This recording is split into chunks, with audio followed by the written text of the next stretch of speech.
Table. ఫైనల్గా కనుమ అయితే వచ్చేసిందనమాట. So non veg లేకపోతే ఎలా చెప్పండి. సో మా ఇంట్లో నాన్ వెజ్ స్పెషల్స్ ఏంటో చూసేద్దాం వచ్చాయండి.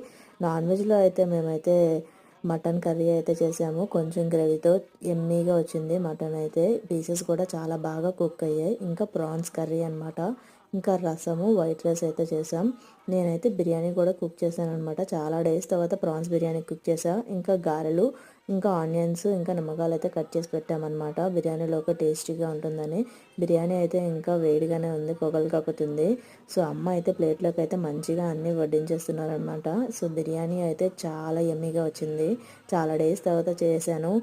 టేస్ట్ ఎలా ఉంటుందో ఏంటో, సాల్ట్ సరిపోయిందా లేదా అని కొంచెం టెన్షన్. బట్ టేస్ట్ అయితే చాలా యమ్మీగా వచ్చింది. ఇంకా అమ్మ అయితే అన్ని ప్లేట్లో వడ్డించేశారనమాట. టేస్ట్ చేస్తే ఒక్కొక్కటి చాలా టేస్టీగా ఉన్నాయి. మీ ఇంట్లో స్పెషల్స్ ఏంటో కామెంట్ చేసేయండి.